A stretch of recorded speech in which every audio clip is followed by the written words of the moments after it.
عبده ورسوله أرسله بالحق بشيرا ونذيرا وداعيا إلى الله بإذنه وسراجا وقمرا منيرا.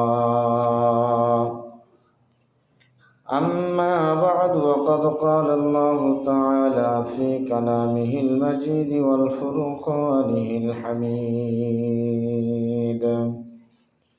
فأعوذ بالله من الشيطان الرجيم.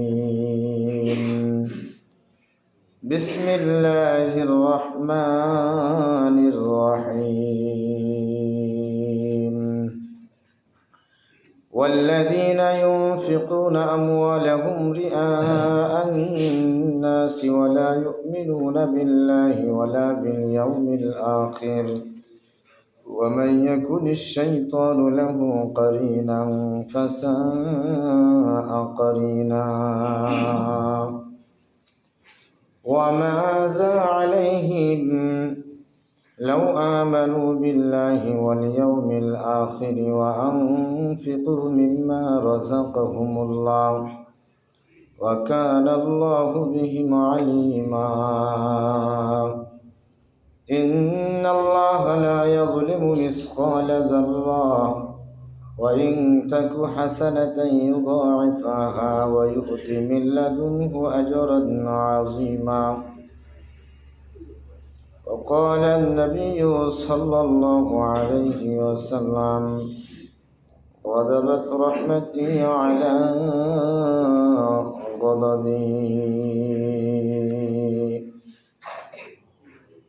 আলহামদুলিল্লাহ, সমস্ত প্রশংসা মহান আল্লাহ রাব্বুল আলামিনের জন্য, যে আল্লাহ তাবারক ওয়া তাআলা আজকে জুমার দিনে জুমার নামাজ আদায়ের উদ্দেশ্যে দুনিয়ার সমস্ত কাজ কারবার থেকে আলাদা করে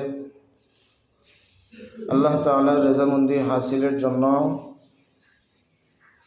আল্লাহ তাআলার হুকুম আদায়ের জন্য আল্লাহর ঘর মসজিদ পর্যন্ত আমরা আসতে পেরেছি, সুযোগ করে দিয়েছেন যে আল্লাহ, সেই আল্লাহ পাকের আলিশান দরবারে দিল থেকে শুকরিয়া জ্ঞাপন করছি, আলহামদুলিল্লাহ। অতঃপর লাখো কোটি দুরুদ বর্ষিত হোক সরকারে দু আলম নবীউল মুজাসসাম, দু জাহানের নবী, আকায়ে নন্দর তাজদারে মদিনা জনাবে মুহাম্মদুর রাসূলুল্লাহ সাল্লাল্লাহু আলাইহি ওয়াসাল্লামের প্রতি। আলহামদুলিল্লাহ, আজকের আমাদের আলোচনা সূরা নিসার 38, 39 এবং 40 নং আয়াত ইনশাআল্লাহ। ওমা তাওফীকি ইল্লা বিল্লাহ। আল্লাহ তাআলা বলেন: ওয়াল্লাযীনা ইউনফিকুনা আমওয়ালাহুম, আর যারা তাদের সম্পদকে, তাদের অর্থকে খরচ করে রিয়া আন নাস, মানুষকে দেখানোর জন্য, ওয়ালা ইউমিনুনা বিল্লাহি ওয়াল ইয়াউমিল আখির, এবং তারা আল্লাহর উপরে ঈমান আনে নাই, আখিরাতের উপরেও বিশ্বাস রাখে না। ওমা ইয়াকুনিশ শাইতানু লাহ, শয়তান তাদের সঙ্গী হয়ে যায়। করিনাং ফাসাআ করিনা, এই সঙ্গী না কতই নিকৃষ্ট। শয়তান যার সঙ্গী হয়, এই সঙ্গী কতই না নিকৃষ্ট। 39 নং আয়াতে আল্লাহ তাআলা বলেন: আমাযা আলাইহিম লাউ আমানু বিল্লাহি ওয়াল ইয়াউমিল আখির, কতই না ভালো হতো যদি তারা আল্লাহর উপরে ঈমান আনত এবং ওয়াল ইয়াউমিল আখির, আখিরাতের উপরে বিশ্বাস রাখত। ওয়া আনফাকু মিম্মা রাযাকাহুমুল্লাহ, এবং তারা যে খরচগুলো করে, এই খরচ যদি আল্লাহর রাহে করত। ওয়া কানা আল্লাহু বিহিম আলিমা, তাহলে আল্লাহ তাআলা সব বিষয় সম্পর্কে ওয়াকিফ, হাল অবগত আছেন। এই জন্য কিতাবের মধ্যে যেটা ধরা হয়েছে যে আমরা যখন অর্থ সম্পদ দান করব, প্রকাশ্যে দান করারও বিধান আছে। কোরআনুল কারীমের মধ্যে আছে যে তোমরা প্রকাশ্যেও দান করতে পারো, গোপনেও দান করতে পারো। গোপনে দান করা উত্তম, প্রকাশ্যেও যদি নিয়ত আমার তাসহিহ থাকে, সহি থাকে, প্রকাশ্যেও দান করা উত্তম। প্রকাশ্যে যখন দান হবে, তখন নিয়ত হবে আল্লাহ আমার এই দানের দেখা দেখি, তোমার অন্য অন্য বান্দারাও যদি দানে একটু শরিক হয় তাদের উদ্বুদ্ধ করার জন্য, আল্লাহ আমি তোমাকে খুশি করার জন্যই দান করলাম, যাতে করে আমার দেখা দেখি নেক কাজে তারাও শরিক হতে পারে। এই নিয়ত করলে পরবর্তীতে যত মানুষ দেখা দেখি দান করবে, আপনার শুরু করলেন আপনি, পরবর্তীতে যত দান আসবে সমস্ত দানের সওয়াব আল্লাহ তাআলা আপনার আমলনামায় লিপিবদ্ধ করবেন। আর যদি প্রকাশ্যে দানের উদ্দেশ্য এমন থাকে যে আমি দিচ্ছি, আমাকে মানুষ খুব ভালো বলবে, মারহাবা বলবে, অনেক ভালো বলবে, যারা আলহামদুলিল্লাহ খুব ভালো একজন মানুষ, অনেক দান করে, অনেক অর্থকরী আছে, এগুলো যদি হয় তাহলে এই দানের কোনো সওয়াব, এর কোনো আজর আল্লাহ তাআলার কাছে পাওয়া যাবে না। এই হাদিসটি আমরা সকলেই জানি, শুধু একটু মনে করে দিতে চাই। কিয়ামতের ময়দানে আল্লাহ তাআলা সর্বপ্রথম ডাকবেন আলেমদেরকে। আলেমদেরকে ডেকে, আমরাও যে ভালো তা না, আমরাও বয়ান করি, অনেক সময় আমাদের ভিতরেও খুলুসিয়ত থাকে না, আমরা খুলুসিয়ত ছাড়াই অনেক সময় বয়ান করি। আমরা মনে করি বয়ান করলেই যখন জনগণ আমাদেরকে ভালো বলবে তখন আলহামদুলিল্লাহ।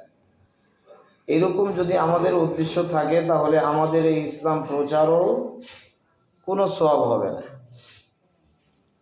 আলেমরাই সর্বপ্রথম জান্নাতে যাবে, আবার আলেমদের দিয়াই সর্বপ্রথম জান্নাতকে উদ্বোধন করা হবে। এই জন্য আপনাদের চাইতে আমাদের হুঁশিয়ারি, সাবধানতা আরও বেশি। আমাদের জবাবদিহিতা, কাঠগোড়া এটা আগেই, আমাদের আগে সতর্ক হওয়া দরকার। আলেম ওলামা যারা আলেমদের খাতায় নাম লিপিবদ্ধ আছে, এদের আগে সাবধানতা হওয়া দরকার। কারণ হাদিস তো মিথ্যা না। সাবধানতা যদি না হয় তাহলে আমাদেরও ছাড় নাই। শুধু আপনাদেরকে বলছি তা না, বরং হাদিসে এটাও আসছে যে আলেমের বয়ান শুনে, যিনি বয়ান শুনেছেন উনি আমল করে জান্নাতি হয়েছেন, অথচ আলেম জাহান্নামে চলে যাচ্ছে। জিজ্ঞাসা করা হলো, কেন আজকে তুমি জাহান্নামে যাচ্ছ? তোমার বয়ান শুনে শুনে তো আমরা জান্নাতে যাচ্ছি, অথচ তুমি কেন জাহান্নামে যাচ্ছ? আলেম বলবে, চাচা আমি তো শুধু আপনাদেরকে শোনাইতাম, কিন্তু আমি তো নিজে আমল করি নাই। এই জন্য আল্লাহর কাছে আলেমের দাম না, আল্লাহর কাছে আবেদের দাম। আবেদের দাম, আপনি কম জানেন মানেন বেশি, এটাই আল্লাহ চান। অনেক জানেন মানেন না, এটা দাম নাই। মাযা আলাইহিম লাউ আমানু বিল্লাহ,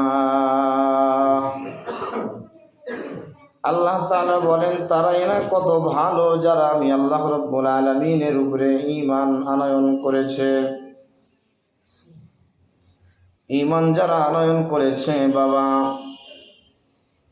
ঈমানের পাশাপাশি যারা আমলে নিজের জীবনটাকে সাজিয়েছেন, এদের কপাল না কতই ভালো, খুশনসিব। আলেমের দাম নাই, আবেদের দাম। আল্লাহর হাবিব জনাবে মুহাম্মদুর রাসূলুল্লাহ সাল্লাল্লাহু আলাইহি ওয়াসাল্লাম বয়ান করেন, আলেমকে ডাকা হবে, আলেম তাল হাযা হিনা, আসো এই জায়গায় দাঁড়াও। তুমি কেন বয়ান করতাম? সুন্দর সুন্দর কথা তুমি মানুষের সামনে কেন বয়ান করতাম? সেই দিন তো সকলেই বাঁচার জন্য বলবে, আল্লাহ তোমাকে রাজি খুশি করার জন্য আমরা করেছি। আল্লাহ তাআলা বলবে, তুমি মিথ্যা কথা বলছো, আনতা কাযাবুন, আনতা কাযাবুন, তুমি মিথ্যাবাদী। তুমি যেই সময় বয়ান করেছিলা তোমার মনের মধ্যে এটা ছিল, আমার মুসল্লিরা আমার বয়ান শুনে খুশি হবে এবং বলবে হুজুরের বয়ান কতই না ভালো। জনগণ তোমার বয়ান শুনে বলবে, বাহবা দিবে আর বলবে হুজুরের কণ্ঠ না কতই সুন্দর, বলার ভঙ্গিমা বড়ই ভালো ছিল। তোমার যে প্রতিদান তুমি দুনিয়াতেই পেয়ে গিয়েছ, সুতরাং আজকে তোমার আলেমের ইসলাম প্রচারের কোনো দাম নাই, যাও তুমি জাহান্নামে চলে যাও। দ্বিতীয় নম্বরে ডাকা হবে একজন দানকারীকে, ডাকা হবে দানকারীকে ডেকে ডেকে বলা হবে, তুমি কেন দান করেছিলে বলো। দানকারী বলবে, আল্লাহ, দান করার কারণে তোমার মসজিদটা সুন্দর হয়েছিল, মসজিদে মানুষ নামাজ আদায় করেছে, আমার মনে মনে এটাই ছিল মসজিদে মানুষ নামাজ আদায় করবে, হয়তো বা এই উসিলাতে আমি মাপ পেয়ে যাবো। আল্লাহ বলবে, আনতা কাযাবুন, তুমিও মিথ্যা কথা বলছো। ও দানবীর, তুমি যখন দান করেছিলা তোমার মনের মধ্যে এটাই ছিল, ওয়ামাইয়াকুনিশ শাইতান, শয়তান তোমাকে ধোঁকা দিয়েছিল, তোমার মনের উদ্দেশ্যটা নষ্ট হয়ে গিয়েছিল। তোমার মনে মনে এটা ছিল আমাকে মানুষ দানবীর বলবে, আমাকে মানুষ বাহবা দিবে, আমাকে মানুষ অনেক বড় মনে করবে, তোমার প্রশংসায় মানুষ মুগ্ধ হয়ে যাবে। এটাই শোনার জন্য তুমি দান করেছিলা। এই দানের কোনো ফায়দা নাই, তোমার যা লাভ তুমি দুনিয়াতেই তা পেয়ে গিয়েছো। আজকে তোমার কোনো লাভ, তোমার কোনো সওয়াবের অংশ আমার কাছে বাকি নাই। যাও যাও যাও, তুমি জাহান্নামে চলে যাও।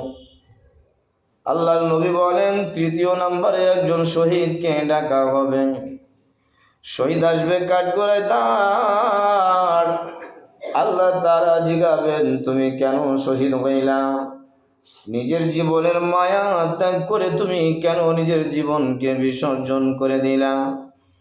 আল্লাহর বান্দা ডাক দিয়ে বলবে, আল্লাহ, তোমার দ্বীন প্রচারের জন্য তো আমি শহীদ হয়ে গিয়েছি, তলোয়ারের তলে আমার মাথাটা নুয়ে দিয়েছি। আল্লাহ বলবেন, আনতা কাযাবুন, তুমিও মিথ্যা কথা বলছো, তুমিও মিথ্যা কথা বলছো। তুমি যদি শহীদ হও, তোমার মনের ভিতরে অবস্থাটা এমন ছিল, ওয়ামাইয়াকুনিশ শাইতান, শয়তান ধোঁকা দিয়েছিল, শয়তান তোমার সঙ্গে ছিল, শয়তান তোমার সাথী হয়েছিল, যার কারণে তোমার মনের অবস্থা ছিল এমন। তুমি যদি শহীদ হও, মানুষ তোমাকে শহীদ বলবে, তোমার শহীদি মর্তবা শুনে ভালো লাগবে, যার কারণে তুমি শহীদ হয়েছিলা। যাও যাও, আজকে তোমার কোনো প্রতিদান নাই আমি আল্লাহ তাআলার দরবারে। তোমার যা প্রতিদান তুমি তো তা দুনিয়াতেই পেয়েছো। এই জন্য মুফাসসিরিনে কিরামগণ বলেন, একটা নেক আমল যদি হয়, আর এই নেক আমলটা যদি শুধুমাত্র কেবলমাত্র একমাত্র আল্লাহ তাআলাকে রাজি খুশি করার উদ্দেশ্যে হয়, খুলুসিয়ত থাকে বাবা, হতে পারে একটা নেকিকে আল্লাহ তাআলা উসিলা করে আমাকে আপনাকে মাফ করে দিতে পারেন। আজকে তাই তো সূরা নিসার 40 নং আয়াতের মধ্যে আল্লাহ তাআলা বলেন, এই আয়াতের তর্জমা এর আগেও আমরা শুনেছি, ইন্নাল্লাহা লা ইয়াযলিমু মিসকালা যাররা, আল্লাহ তাআলা বলেন, নিশ্চয় আমি আল্লাহ রাব্বুল আলামিন যাররা পরিমাণ, বিন্দু পরিমাণ কারোর উপরে জুলুম করি না। হাদিসে কুদসির মধ্যে রয়েছে, আমরা এটাও শুনেছি, ইন্নী হারামতুজ যুলমা আলা আবদি, আমি আমার মাখলুকের উপরে, আমার গোলামদের উপরে, আমার বান্দাদের উপরে আমি জুলুম করা নিজের জন্যই হারাম করেছি, হারাম করে নিয়েছি। সূরা নিসা 40 নং আয়াতের মধ্যে আল্লাহ তাআলা বলেন, যাররা পরিমাণ জুলুম আমি কারোর উপরে করি না। ওয়াইন তাকু হাসানাতান ইউদাইফাহা, ওয়াইন তাকু হাসানাতান ইউদাইফাহা, আমার কোনো গোলাম যদি একটা নেক আমল করে, একটা হাসানা করে, সওয়াবের একটা কাজ করে, আমি আল্লাহ রাব্বুল আলামিন ইউদাইফাহা, তাকে বাড়াইয়া দেই। সুবহানাল্লাহ বলেন। তাফসীরের কিতাবের মধ্যে যেটা ধরা হয়েছে বাবা, জাহান্নামে অনেক মানুষ জ্বলার পর জাহান্নাম থেকে যখন মুক্তি পেয়ে যাবে, জাহান্নাম থেকে মুক্তি পাওয়ার পর যখন সে নিশ্চিত হয়ে যাবে, হ্যাঁ হ্যাঁ আলহামদুলিল্লাহ, আল্লাহ তাআলা আমাকে জাহান্নাম থেকে পরিত্রাণ দিয়ে দিয়েছে, জাহান্নামের সাজা আমার জীবনে শেষ, আর জাহান্নামে থাকা লাগবে না। আল্লাহর গোলাম এবার আল্লাহ তাআলার কাছে আবেদন করতে থাকবে, বারে ইলাহি, আমার বাবা জাহান্নামের আগুনের মধ্যে জ্বলতেছে, আমার মা জাহান্নামের আগুনের মধ্যে জ্বলতেছে, আমার ভাইকে দেখলাম জাহান্নামের আগুনের মধ্যে জ্বলে, আমার বোনকে দেখলাম জাহান্নামের আগুনের মধ্যে জ্বলে, আমার বন্ধুদেরকে দেখলাম জাহান্নামের আগুনের মধ্যে জ্বলে।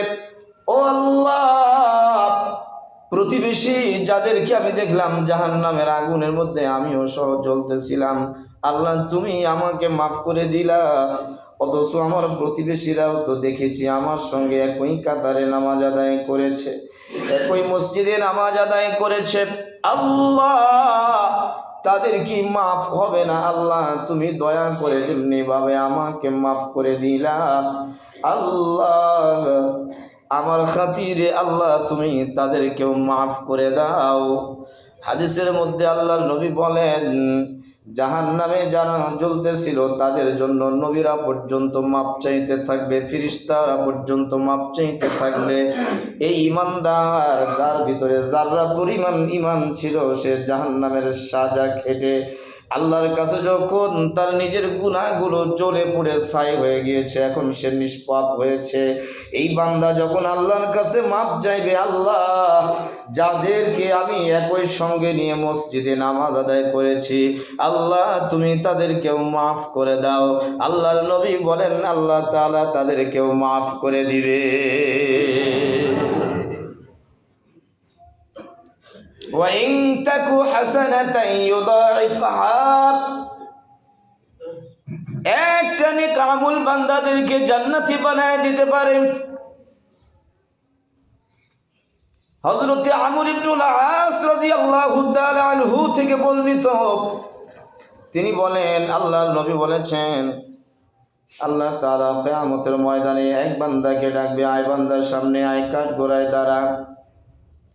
কাঠগড়ায় বান্দা দাঁড়িয়ে যাবে। একটা দুইটা ফরদ নয়, জীবনের একটা দুইটা ইতিহাস নয়, একটা দুইটা বই নয়, 99টা পর্যন্ত ফরদ তার জন্য লেখা আছে। এই ফরদ তাকে উঠায় দেওয়া হবে। 99টা ফরদ তার হাতে যখন দেওয়া হবে, এই ফরদটা, এই বইটা আপনারা হয়তো বা মনে করতে পারেন মনে হয় ছোট ছোট বই, তাই 99টা বই। হাদিসের মধ্যে আসছে বইগুলো এক একটা বই এত বড় হবে, জীবনের ইতিহাসের বই। কি করেছেন, কত ধাপ দিয়েছেন, কত চাউল খেয়েছেন, কত ভালো কথা বলেছেন, কত খারাপ কথা বলেছেন, কত কল্পনা করেছেন, ভালো কল্পনা খারাপ কল্পনা, কেউ না জানলেও জানেন। কে জোরে ডাক দিয়ে বলেন। আল্লাহর নবী বলেন, এর জীবনের ইতিহাস 99টা পর্যন্ত বই হয়েছে। এক একটা বই এত বড়, এত বড়, এত বড়, মানুষের নজরের শেষ সীমান্ত যত দূরে গিয়ে পৌঁছে, এর এক একটা বইয়ের ফর্দ হলো এত বড়। সুবহানাল্লাহ বলবেন না? এখান থেকে তাকান, আসমান দেখা যায় কত উপরে। এত বড় বড় যদি এক একটা বই হয়, তাহলে জীবনের কত কিছুই না সেখানে লেখা আছে। তাই তো আল্লাহ তাআলা বলেন, সেই দিন এই ফর্দটা দেখে, কিতাবটা দেখে, নিজের ডায়েরিটা দেখে বান্দারা বলতে থাকবে, লা ইউগাদিরু সগীরাতান ওয়ালা কাবীরাতান ইল্লা আহসাহা।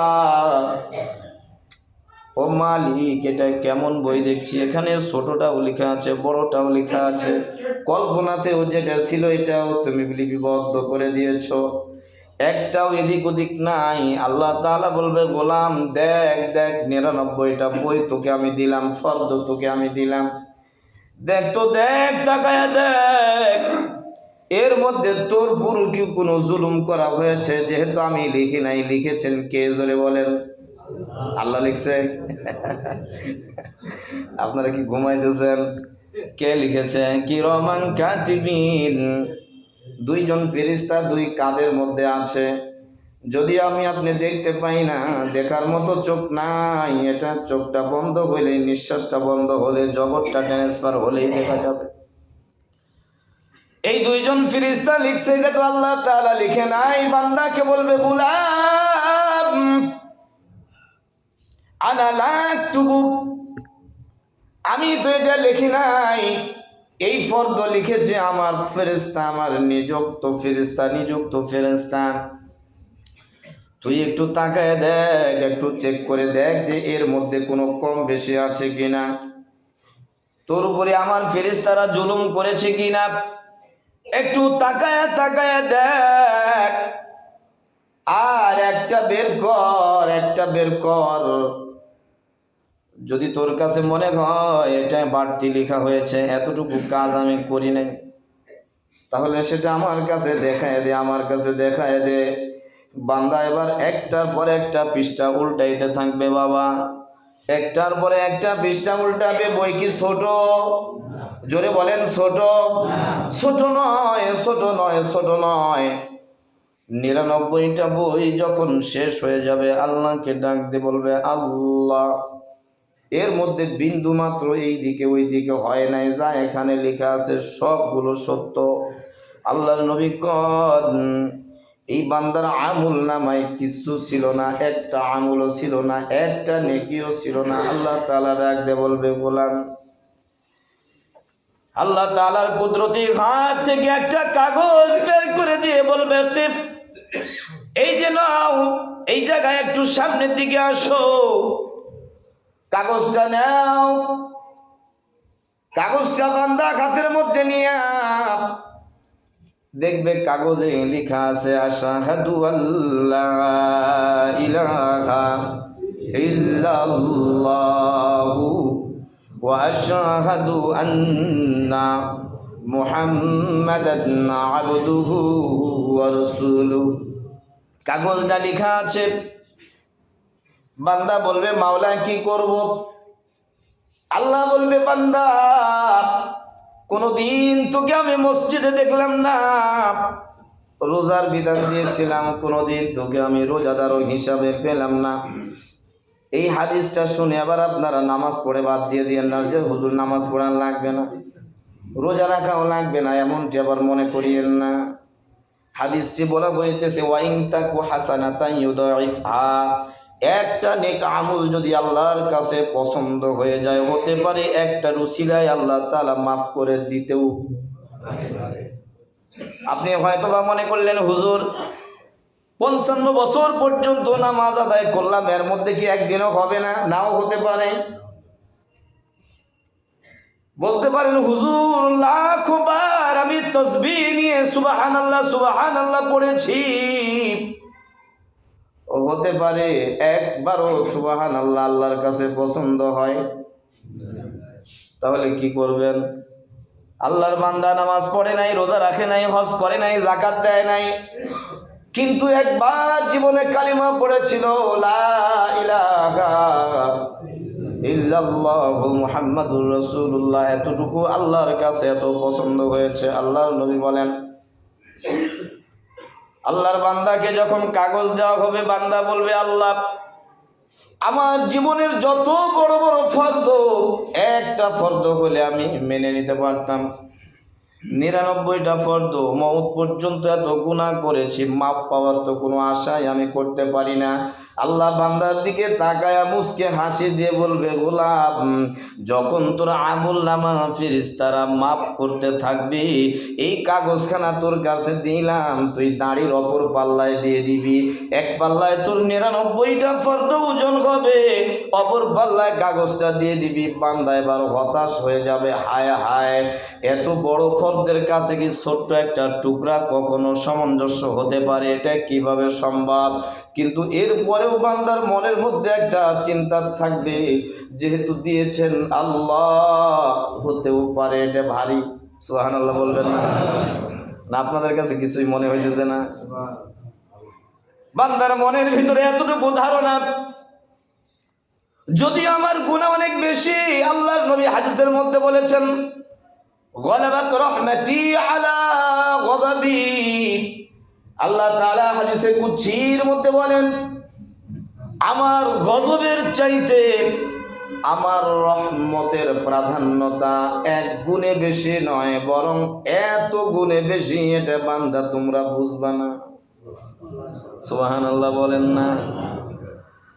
বান্দা ওই কথার দিকে শুধুমাত্র একটু খেয়াল করতে থাকবে। এত বেশি গুনাহ আমি করেছি, এত গুনাহ আমার কিভাবে মাফ হয়ে যাবে, এটা কিভাবে সম্ভব হবে? তবে হতেও পারে যেহেতু আল্লাহ তাআলা দিয়েছেন একটা কাগজের টুকরা। বান্দা ভয়ে ভয়ে ভয়ে ভয়ে যখন তার মিজানের পাল্লা শুরু হয়ে গিয়েছে, 99টি দপ্তর যখন একদিকে দেওয়া হয়েছে, 99টি ফর্দ যখন একদিকে দেওয়া হয়, হাদিসের মধ্যে আসছে আল্লাহর বান্দা আল্লাহর উপরে ভরসা করে এই কাগজটা অপর পাল্লায় দিতে দেরি হবে, বান্দার এই পাল্লা ভারী হতে দেরি হবে না। সুবহানাল্লাহ।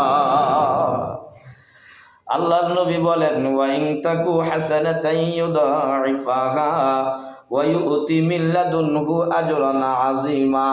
আল্লাহ তাআলা বলেছেন, গোলাম তুমি একটা হাসানা করো, তোমার একটা হাসানা আমি কত গুণে বাড়ায় দিব এটা তুমি গুণে শেষ করতে পারবা না। আল্লাহর নবী বলেন, আল্লাহর বান্দা বিনা হিসাবে জান্নাতি। নবীজি আরো বলেন, ওয়া ইন তাকু হাসানাতান ইউদাইফাহা, একটা সওয়াবের পরিবর্তে হাজার হাজার সওয়াবে পরিণত হতে পারে যদি এই সওয়াবটা ইনকামের ক্ষেত্রে খুলুসিয়ত থাকে, ইখলাস থাকে না। আমি এই নেক আমলটা করতে আসছি শুধুমাত্র আমার আল্লাহকে খুশি করার জন্য। যা কিছু হয় আল্লাহ তাআলার পক্ষ থেকেই হয়, আমার চাকরি থেকে হয় না, ব্যবসা থেকে হয় না, বাড়ি থেকে হয় না, হয় কার থেকে? রিজিক আসে আমার ব্যবসা থেকে নয়, এটা আমার উসিলা। রিজিক আসে আমার বাড়ির ভাড়া থেকে নয়, এটা আমার একটা উসিলা। রিজিক আসে আমার চাকরি থেকে নয়, এটা শুধুমাত্র কেবলমাত্র একমাত্র আমার উসিলা। এটা আমার একটা কাজ, এই কাজ আল্লাহ তাআলা আমাকে দিয়েছেন, এই কাজের মধ্য দিয়ে আমার ঈমানটাকে ঠিক রাখতে হবে। যদি আপনি মনে করেন আমার চাকরি আমাকে খাওয়ায়, আমার ব্যবসা আমাকে খাওয়ায়, আমার অন্য ইনকাম সোর্সগুলো আমাকে খাইতে দেয়, যে সমস্ত মাখলুকরা ব্যবসা করে না, চাকরি করে না, কিছুই করে না, তাদেরকে খাওয়ান কে? 27 টন 28 টন 30 টন পর্যন্ত একদিনে খাবার খায় মানুষ। এত খাবার খায় একদিনে একজন? জোরে বলেন। যার ইনকাম যত বেড়ে যায় খাওয়াটা তার তত কমে যায়। যার ইনকাম কম খাবার বেশি, যার ইনকাম বেশি খাবার কম না বেশি? ইনকাম বেশি, এখন মাসে 5 লক্ষ টাকা ইনকাম করে কিন্তু গরুর গোশত আর খেতে পারে না। অথচ একজন ভ্যান চালক দিনে 1000 টাকা ইনকাম অথবা 300 টাকা ইনকাম, 2 কেজি গরুর গোশত কালো ভুনা করে তাকে দেন, একেবারেই সুন্দর দুমড়ে মুচড়ে খেয়ে উঠে চলে যাবে। একটা ঢেকুর উঠাবে মনে হয় সব হজম হয়ে গেল, দেওয়ার মতো আবার দাও, কোনো সমস্যা নাই। এই জন্য বাবা, যা কিছু হয় সব কিছু হয় আল্লাহ তাআলার পক্ষ থেকে।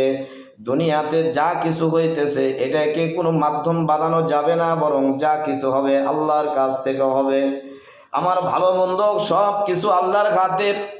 খুলুসিয়ত সহকারে যদি একটা নেকি আপনি আমি করতে পারি, আল্লাহর নবী বলেন একটা নেকি আল্লাহ তাআলা কত গুণে বাড়াবেন এটা দুনিয়ার কোনো মানুষ জানে না, এটা আল্লাহ তাআলাই ভালো জানেন। কিয়ামতের ময়দানে যখন বিচার কার্য শুরু হয়ে যাবে, বিচার কার্য যখন শুরু হয়ে যাবে, এক বান্দাকে ডাকা হবে, আসো আসো আসো।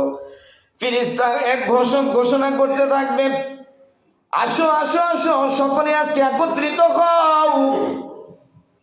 সকল মানুষ একত্রিত হয়ে যাবে একটা ময়দানের মধ্যে, সকলেই উপস্থিত। পূর্বাপার যত মানুষ বাবা আদম থেকে নিয়ে কিয়ামত আনেওয়ালা পর্যন্ত যতগুলো মানুষ এসেছিল, আছে, আসবে, সকল মানুষ কিয়ামতের ময়দানে একদিনে এক জায়গায় সকল মানুষকে উপস্থিত ঘোষণা করতে থাকবে, আজকে সকলেই হুঁশিয়ার, সকলেই আজকে সাবধান সাবধান সাবধান। যার যা হক আজকে তার তা হক পুরা আদায় করা হবে। কারোর উপরে আল্লাহ তাআলা বিন্দু পরিমাণে জুলুম করবে? সকলে বলেন। আল্লাহ তাআলা কারোর উপরে জুলুম করবে না, ঘোষক এই ঘোষণা দিতে থাকবে। বান্দারা আনন্দ আত্মহারা হয়ে সকলেই দৌড়াইতে থাকবে। মাঠের মধ্যে যখন অবস্থান উপস্থিত, সকলেই মিলে দাঁড়িয়ে যাবে।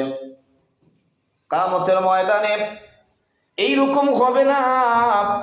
মনে করতে পারেন হুজুর কোটি কোটি কোটি কোটি হাজার হাজার কোটি কোটি মানুষ যেহেতু এক জায়গায় থাকবে, আমার পরিচিত মানুষ থাকবে না। না না না, পরিচিত মানুষের কাছে যখন আপনি কোনো ভালো কাজ করেন তখন পরিচিত মানুষের কাছেই ভালো লাগে। অপরিচিত মানুষ লাখো মানুষ মিলে যদি আপনাকে বাহবা দেয়, যতটুকু আনন্দ আপনার ভিতরে না আসে বাবা, 1,00,000 মানুষের পরিবর্তে আপনার পরিচিত বন্ধু বান্ধব আশেপাশের প্রতিবেশী সকলেই মিলে 1,000 মানুষ মিলে আপনাকে যদি সংবর্ধনা দেয়, 1,00,000 মানুষের সংবর্ধনার চাইতে 1,000 পরিচিত মানুষের সংবর্ধনা ভালো লাগবে না খারাপ লাগবে? জোরে বলেন। ভালো লাগবে। এই জন্য কিয়ামতের ময়দানে এইরকম হবে না যে আপনি অপরিচিত মানুষের সঙ্গে আপনি উঠে যাবেন। না না না, মানুষ দৌড়িয়ে দৌড়ে সকল মানুষ পরিচিতগুলো এক জায়গায় হয়ে যাবে, এক জায়গায় হয়ে যাবে। আল্লাহর হাবিব তাই বলেন, মান তাশাব্বাহা বিকওমিন, যার সাথে যে কওমের সম্পর্ক ছিল কিয়ামতের ময়দানে সে তার সঙ্গে উঠবে, হাসর নাসর তার সঙ্গে হবে। এটি আল্লাহ তাআলার একটা কুদরতি খেলা। কারণ আপনি তো জুলুম করেছেন নিজের বোনের উপরে। আপনার বোন আছে কিয়ামতের ময়দানে এক প্রান্তরে, আর এক প্রান্তরে আপনি আছেন বিচার কার্য সম্পাদন করার জন্য। তো বোনকে এক জায়গায় করা দরকার আছে না নাই? বোন এবার আনন্দে আত্মহারা হয়ে সামনের দিকে দৌড়ে দৌড়ে এক জায়গায় দাঁড়াবে, দাঁড়িয়ে দেখে নিজের ভাই দাঁড়িয়ে আছে, ভাইয়ের দিকে দাঁড়িয়ে থাকবে। ভাই তো জান শুকায় যাবে, অত্যাচার করেছিলাম, জমি দেই নাই, বাড়ির ভাগ দেই নাই, আমি আমার জমির ভাগ থেকে তোমাকে আমি বঞ্চিত করেছিলাম। আল্লাহর গোলামকে কাঠগড়ায় দাঁড় করানো হবে। আল্লাহর গোলাম কাঠগড়ায় দাঁড়াইয়া এক একটা রিপোর্ট অভিযোগগুলো যখন আসতে থাকবে, ফেরেশতাদেরকে বলা হবে, ও ফেরেশতারা তারা আমল নামায় দেখো কোনো সওয়াব আছে কিনা। আমল নামা থেকে সওয়াবগুলো কর্তন করে তাকে দেওয়া হবে। আল্লাহর গোলাম অসহায়ের মতো দাঁড়িয়ে থাকবে, অসহায় হয়ে দাঁড়িয়ে থাকবে, চক্ষু মুখে একেবারেই পেরেশানির ছাপ দেখা যাবে। পেরেশানি নিয়ে আল্লাহর দিকে তাকিয়ে থাকবে। আল্লাহ তাআলা ফেরেশতাকে বলবে, ফেরেশতা দেখো আর কিছু বাকি আছে কিনা। ফেরেশতা বলবে, আল্লাহ এর উপরে আর কারো কোনো অভিযোগ নাই, আর কেউ অভিযুক্তকারী নাই, অভিযোগকারী কেউ আর নাই, এর উপরে আর কারোর কোনো অভিযোগ নাই। আল্লাহ তার সব এত কম আছে, এত কম আছে, এত কম আছে, জান্নাতের গেট পর্যন্ত যাওয়াই তার জন্য দুরূহ ব্যাপার হয়ে দাঁড়িয়ে যাবে। আল্লাহ তাআলা বলবে, ফেরেশতা ওই দিকে আর তাকানোর দরকার নাই। ওয়া ইন তাকু হাসানাতান ইউদাইফহা, আমি আল্লাহ তাআলা ইচ্ছা করলে একটা নেকিকে কোটি কোটি নেকিতে পরিণত করার ক্ষমতা আছে না নাই? হাদিসের মধ্যে যেটা পাওয়া যায় বাবা, আল্লাহর নবী বলেন, আল্লাহ তাআলা বান্দার পেরেশানির ছাপ দেখে বান্দাকে বলবে, গোলাম যাও, এই যে তোমার একটা নেকি বাকি আছে, যাও এই একটা নেকির উপরে আমি আল্লাহ তাআলা রাজি আর খুশি হয়ে তোমাকে জান্নাতি বানায়া দিলাম। পক্ষান্তরে আছে, আবার মনে করিয়েন না তাহলে যতই জুলুম করব মাপ পেয়ে যাব। পক্ষান্তরে এটাও আছে, এই জুলুমের কারণে মানুষের এই হকগুলো আদায় করতে করতে করতে করতে একটা নেকিও আর থাকবে না। হজের নেকি চলে গেছে, কোরআন তেলাওয়াতের নেকি চলে গেছে, নামাজের নেকি চলে গেছে, জিকির আজকারের নেকি চলে গেছে, দান সৎকার নেকি চলে গেছে, জনকল্যাণের নেকি চলে গেছে। সব নেকি চলে যাওয়ার পর বান্দার অভিযোগ এখনো শেষ হয় নাই, আরো অভিযোগকারী আছে। আল্লাহ বলবে, এর এখন নেকি তো আর নাই, বরং তাদের গুনাহগুলো এরা আমল নামায় দিয়ে দাও। পক্ষান্তরে বান্দা জাহান্নামী হয়ে যাবে। নেক আমল করব